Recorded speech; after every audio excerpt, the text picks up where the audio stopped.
why do people kind of like sway from the Bible? Is it because I've heard people say that it's not with the times, you know, Yeah. it Yeah. doesn't, it's just, it's not, it's irrelevant to what today's era. What do you Yeah, think of it? it's kind of like, yeah, definitely like I see it as no different than a trend. There's always a trend Mm, in society, whether it's clothes, music, etc. There's always some type of trend, and people naturally just follow along. I mean, if you go on like on social media, go to like a celebrity social media page, they have millions yeah. of, Wow. of followers, and they Oh yeah. follow them, Mm, and I feel like that's the same thing with church today. It's like there's like a new teaching, mm, in the church today. People automatically just run. Like there's like a, what do you call it? There's like uh, a desire for novelty.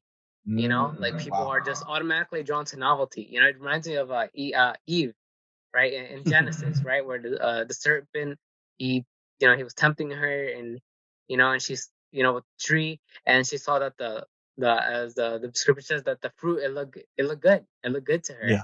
and I Mm, feel like that's how it is with people today. There's just this natural desire to see something that maybe you've never had before, right? Whether it's uh was it the new PS5 or the Xbox? It's like that, right? Like yeah. or Lamborghini or whatever. It's like there's just something that's just so appealing to that, or in this case the ear, right? Because the Bible talks about how there'll be false teachers and they'll be scratching the itchy ears, Oh yeah. right, of believers, and people they're just naturally drawn away, and it's just Mm, so sad because it's like you may be in church for a very long time, and yes, and you may even have a knowledge of the Bible, but as soon as like some new teaching comes up, you just do it, you just run automatically, and it's like yeah. there's no discernment, there's no caution, there's no warning. It's Hmm. just go with the flow, Hmm. and I think it's just bad. So in short, yeah, the biggest problem I would say,